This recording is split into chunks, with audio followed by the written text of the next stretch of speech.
साथियों, मध्य प्रदेश में जैसे जैसे विधानसभा के चुनाव करीब आते जा रहे हैं वैसे वैसे परतें और पोल खुलती नजर आ रही है। हम बात कर रहे हैं मध्य प्रदेश की राजनीति का, जहां विधानसभा चुनाव को आचार संहिता लगने में अभी 56 दिन बाकी है। 6 अक्टूबर के पहले पहले मध्य प्रदेश में आचार संहिता लग जाएगी, 6 से 15 के बीच में। उससे पहले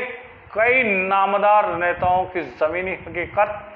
समय से पहले ही जमीन नजर आ रही है। ग्वालियर में जो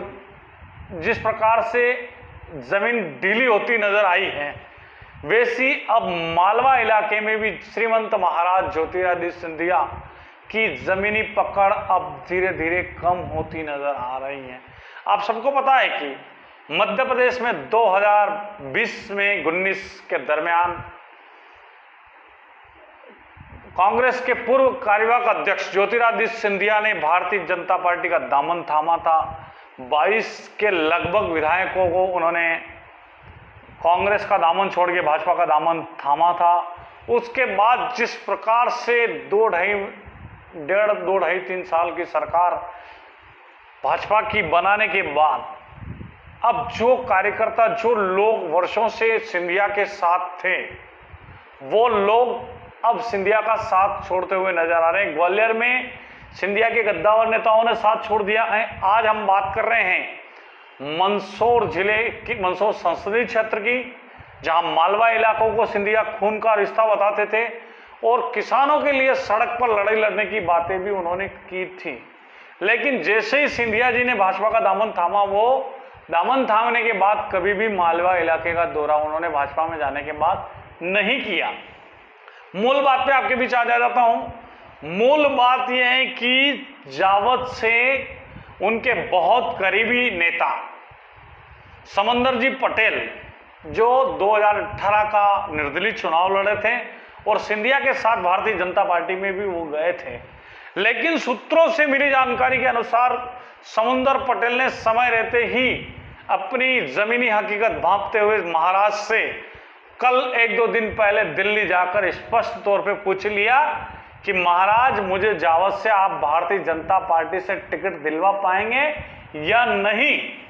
वहां उनको क्या जवाब मिला इसकी तो पुष्टि हम नहीं कर सकते हैं, लेकिन इतना जरूर कह सकते हैं कि वो संतुष्ट नहीं हुए और उनको ना नुकर वाला जो ढीला रवैया का जवाब मिलने के कारण अब ये भी खबर निकल के आ गई है कि समंदर पटेल ने अपना जो सोशल मीडिया के अकाउंट से भारतीय जनता पार्टी का ट्रेड हटा दिया है, कांग्रेस का ट्रेड लगा लिया है और कल वो जावद में प्रेस कॉन्फ्रेंस करके भारतीय जनता पार्टी से इस्तीफा देंगे और आने वाले 2 से 4 दिन के भीतर सैकड़ों वाहनों के काफिले के साथ वो भोपाल पहुंचेंगे और भोपाल पहुंच के कमलनाथ के बात करके भी वो आज गए हैं और वो कमलनाथ के नेतृत्व में कांग्रेस का दामन थामेंगे।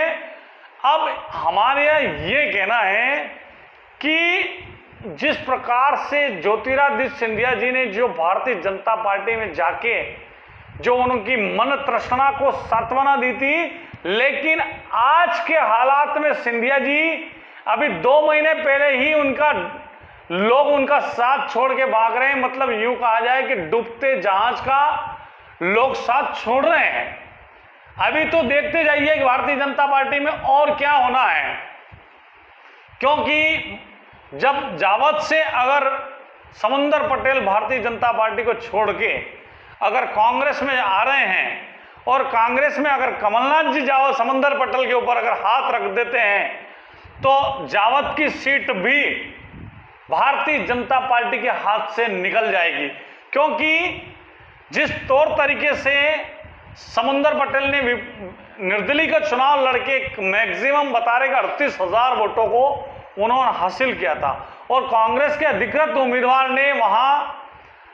मात्र 42,000 और जीतने वाले ओम प्रकाश सकलेचा ने 52,000 के लगभग वोट हासिल किए थे। इससे सहज अंदाजा लगाया जा सकता है कि समंदर पटेल की जमीनी ताकत कितनी हो सकती है। ये तो आने वाला समय ही बताएगा, लेकिन हमें एक बात जरूर कहूंगा कि वो महाराज कहां हैं जो किसानों को खून का अपना किसानों की लड़ाई सड़क पर लड़ने वाले थे, जो उन्होंने विधानसभा चुनाव 2018 में किसानों के लिए कर्ज माफी की बात करी थी 2 लाख तक की, उसकी बात को समय पे नहीं करते हुए वो नाराजगी बताकर भाजपा का दामन थामा। लेकिन उन्होंने भाजपा में जाने के बाद उन्होंने बिल्कुल बात नहीं करी कि किसानों के जो कर्ज माफी की बात थी 2 लाख की, उसका क्या होगा।